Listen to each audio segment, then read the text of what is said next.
the tide is turning for CRE, and it is a very bullish and positive case. And I don't really have a lot of data, maybe some technical analysis to counter this, but really it's generally positive. Yeah. Almost so that it's a little bit scary, because anytime I see anything this positive, I'm like, all right, well, now we're getting to be a little complacent. Yeah. For example, they start this piece, the key takeaways: the U.S. economy is growing robustly. It's time to retire the recession predictions. The economic fundamentals remain strong going into 2025.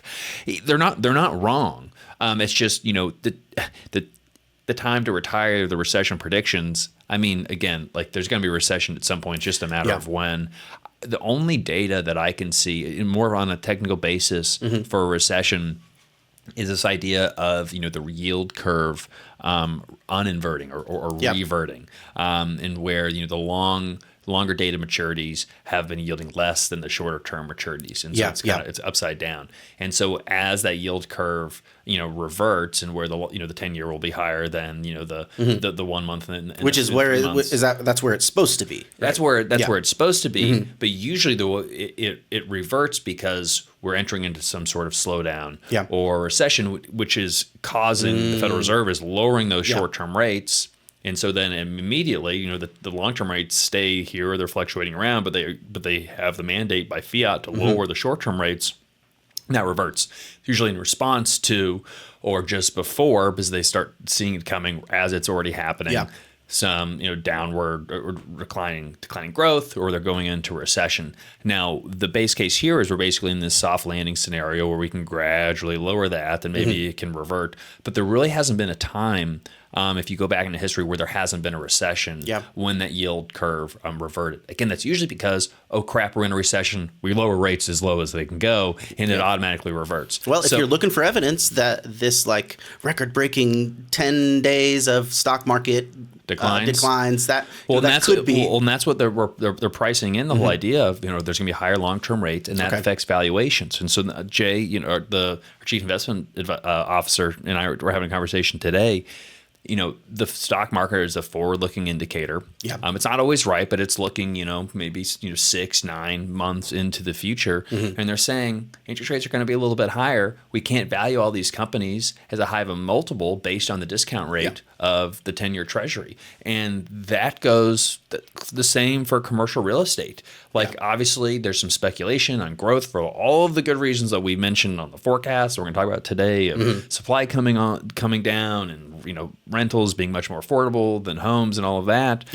But at the end of the day, it is a financial instrument. It's traded based on the cash flow relative to other sources of cash flow, with the benchmark being, in treasury bonds and the 10-year treasury bond. And you can't have cap rates so low, sub, around 4% or way below 5%. You've got the 10-year treasury basically at the same level. You want to have a healthy spread between the two, and not a healthy spread is an indication of maybe you're not getting as good of a deal as you think you are, or you have to be relying on so much future growth. Which that's the crux, because we do believe there is a lot of future growth. But we could be wrong on how much and when.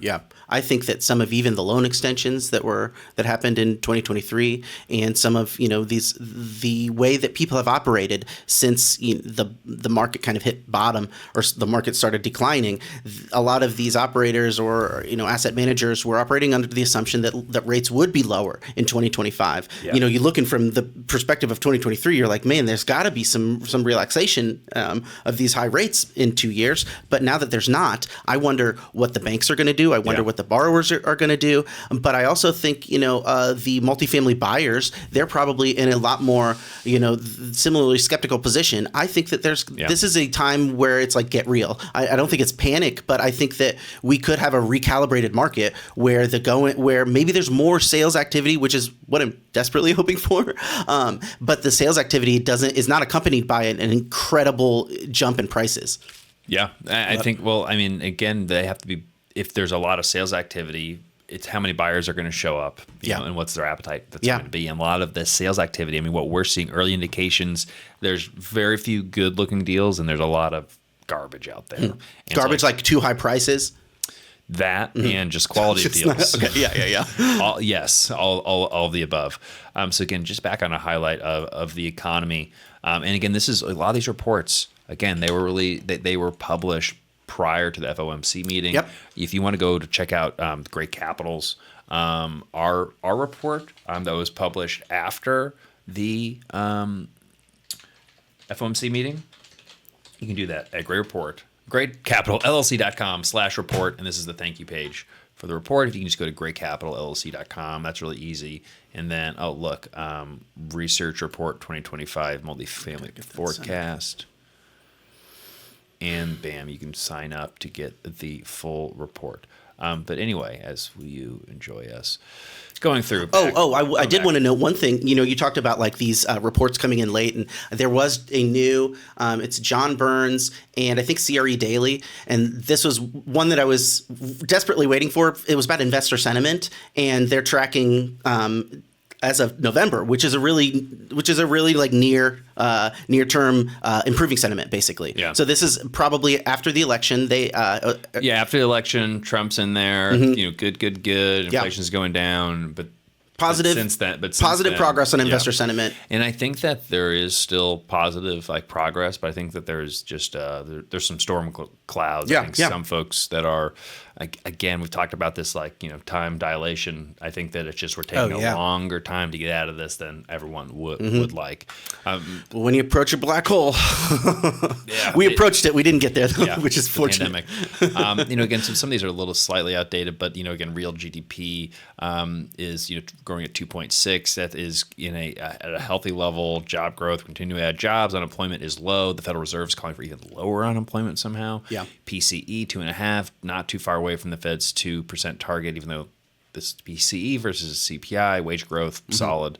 So again, all the fundamentals are really good. I mean, and then again, more favorable commentary. The U.S. economy is in the sweet spot. The report continues, and again, you can read the whole report, but I'm not going to read you the whole thing. But if you've signed up to the Great Capital newsletter, greatcapitalllc.com/newsletter, you're going to get this sent to your inbox. Property sector gaining momentum, and I'm reading these headlines just to kind of get the sentiment of what Cushman and Wakefield, which is in the business of selling real estate, is in. And I think it is my takeaway is that none of it's wrong, but it is a little biased. Because there's no they don't want to tell you. They don't want to tell you, but maybe not. Maybe now is not a good time to buy. CRE prices have corrected, meaning that they're starting to rise again. Looking at this TREP piece. But I don't know. I mean, right now. It's It's not necessarily the case. Quarter over quarter, multifamily value-weighted index is down 2.53%. Year over year, down 8.38%. And that's TREP. This is TREP, and then kind of peak to trough, the way they're calculating it, we're down basically 17%. So I mean, you could say that we're in the trough. Look at that line in the Cushman thing. They're kind of spinning it a little bit as prices have corrected, but that line looks awfully flat from May 2023 to September 2024. Even a slight decline. Yeah. So corrected, or maybe normalizing or flattening or something. I'm not sure how much of that line, that slight decline, is due to office prices. But if you look at TREP, at least in the past year, one of the biggest declines, if not the biggest, was multifamily prices. But I also would caution, that's not the sign of an emergency or a crashing market. I think it's hard to get good numbers when sales transactions were half of what they were before the pandemic. I just think that it is, like I said, it's a time to get real. It's also the calm before the storm. It is also darkest before dawn. Yeah. Well, and I'm not. That is true. It's low prices. Well, that makes buyers hungrier, and I think that buyers may be more excited to enter into the market now than if prices had been steadily climbing. They are. I think the challenge is, with tepid at best rent growth, not getting rent growth in the first year, or two, can you accept lower cash flow and non-compounding growth to take advantage of a low basis today, because you're assuming and speculating, and I think it's probably correct, that there's going to be a lot of rent growth in 2026 and